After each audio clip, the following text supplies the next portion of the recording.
وعلیکم السلام ورحمۃ اللہ وبرکاتہ۔ اللہ رب العالمین آپ کو جزائے خیر عطا فرمائے اور خیر و عافیت میں رکھے۔ آپ کا سوال قرآن کریم کی سورہ قاف کی ایک آیت کی تفسیر کے سلسلے میں ہے اور اس کی دلیل کے سلسلے میں، اور اللہ رب العالمین کے صفات کے متعلق بھی آپ کا سوال ہے کہ اللہ رب العالمین کا ہاتھ ہے، اللہ رب العالمین کی آنکھیں ہیں، تو دلائل کیا ہیں؟ اس کا جواب یہ ہے کہ اللہ رب العالمین نے فرمایا یوم نقول لجہنم هل امتلأت وتقول هل من مزید، جس دن ہم دوزخ سے پوچھیں گے کیا تو بھر چکی، وہ جواب دے گی کیا کچھ اور زیادہ بھی ہے؟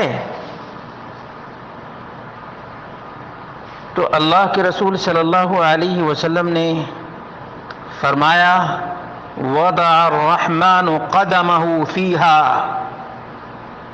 تو اللہ رب العالمین اپنا قدم دوزخ میں ڈال دے گا، فینزوی بعضها الی بعض، تو جہنم کا ایک حصہ دوسرے حصے سے مل جائے گا، وتقول، اور دوزخ بولے گی قط قط، بس بس، بعزتک و کرمک، تیری عزت اور تیرے کرم کی قسم ہے۔ یہ سنن ترمذی کی 2557 نمبر کی روایت ہے، صحیح بخاری میں 4568 نمبر کی روایت ہے، اور اسی طرح سے صحیح مسلم میں 2848 نمبر کی، اور صحیح بخاری میں دوسری جگہ 6949 نمبر کی روایت ہے۔ اس صحیح ترین روایت سے معلوم ہوا کہ اللہ رب العالمین جہنم میں اپنا قدم رکھے گا تو دوزخ بولے گی بس بس، قط قط، اور اللہ رب العالمین کے دیگر صفات کے سلسلے میں بھی کتاب و سنت کے ماننے والے اور اسلاف کا طریقہ اور منہج یہ ہے کہ اللہ رب العالمین کے بیان پر اور رسول اللہ صلی اللہ علیہ وسلم کے بیان پر سر تسلیم خم کر دینا، اور اللہ رب العالمین کے صفات کو اور اللہ رب العالمین کے اسماء کو ویسے ہی ماننا جیسا کتاب و سنت میں مذکور ہے، اور اپنی قیاس آرائی سے اللہ کے صفات کو منزہ ماننا۔ کیوں؟ اس لیے کہ اللہ رب العالمین کے بیان اور نبی مکرم صلی اللہ علیہ وسلم کی وضاحت پر ایمان فرض ہے، اور تشبیہ، تمثیل اور تعطیل، تکییف اور تحریف سے دور رہنا۔ یاد رکھیے گا اللہ رب العالمین کی آنکھیں ہیں، ہمارا ایمان اور عقیدہ ہے۔ کیوں؟ کہ اللہ رب العالمین نے ذکر کیا ہے، لیکن اللہ رب العالمین کی آنکھیں کیسی ہیں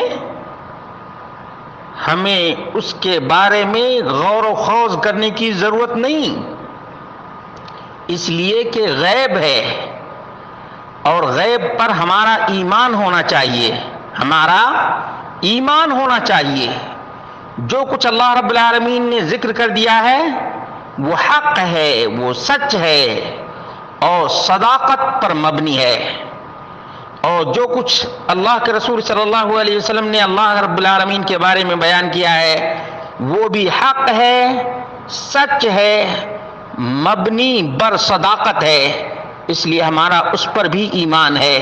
یہ یاد رکھیے گا، آج جتنے لوگ اللہ رب العالمین کے صفات کا انکار کرتے ہیں، دراصل ان کے دل میں تشبیہ تجسیم کے شبہات شیطان نے ڈالے ہیں۔ اگر اللہ رب العالمین کے شایان شان ان صفات کو مانا جائے تو کبھی بھی شبہ پیدا نہیں ہوگا۔ چنانچہ اللہ رب العالمین نے فرمایا لیس کمثلہ شیء، اللہ رب العالمین جیسی کوئی چیز نہیں، کوئی چیز اللہ رب العالمین کے مثل نہیں ہے۔ وَهُوَ السَّمِيعُ الْبَصِيرُ، وہ بہت ہی بڑا سننے والا اور بہت ہی بڑا دیکھنے والا ہے۔ یہ سورۃ الشورى کی آیت نمبر 11 ہے۔ دیکھا، اللہ رب العالمین کے مثل کوئی چیز نہ ہوئی اور نہ ہو سکتی ہے، ہمارا ایمان ہے۔ دوسری جو اہم ترین بات ہے کہ اللہ رب العالمین سمیع بھی ہے اور بصیر بھی ہے، اس لیے یہ باتیں یاد رکھیے گا۔ جہاں تک دیگر صفات کی اللہ رب العالمین کا چہرہ ہے، سورہ رحمان میں اللہ رب العالمین نے بیان فرمایا، آیت نمبر 27 ہے، وَيَبْقَى وَجْهُ رَبِّكَ ذُو الْجَلَالِ وَالْإِكْرَامِ۔ یاد رکھیے گا، اللہ رب العالمین کا وجہ چہرہ بھی ہے، اور اللہ رب العالمین کے دونوں ہاتھ بھی ہیں، دونوں ہاتھ بھی ہیں۔ اللہ رب العالمین نے فرمایا ما منعک ان تسجد لما خلقت بیدی، سورہ صاد آیت نمبر 45۔ اس میں اللہ رب العالمین نے دونوں ہاتھوں کا ذکر کیا ہے۔ ما منعک ان تسجد لما خلقت بیدی، دیکھا سورہ صاد آیت نمبر 45 اٹھا کے دیکھ لیجئے گا۔ اسی طرح سے اللہ رب العالمین کی آنکھیں ہیں۔ اللہ رب العالمین نے فرمایا وَاصْبِرْ لِحُكْمِ رَبِّكَ فَإِنَّكَ بِأَعْيُنِنَا، سورۃ طور آیت نمبر 48 آپ دیکھ لیجئے گا۔ ان آیات میں اللہ رب العالمین نے اپنے وجہ کا ذکر کیا ہے، ہاتھوں کا ذکر کیا ہے، دونوں آنکھوں کا ذکر کیا ہے، اور یہ سب صفات ویسے ہی ہیں جیسے اللہ رب العالمین کے لیے لائق ہے، مناسب ہے۔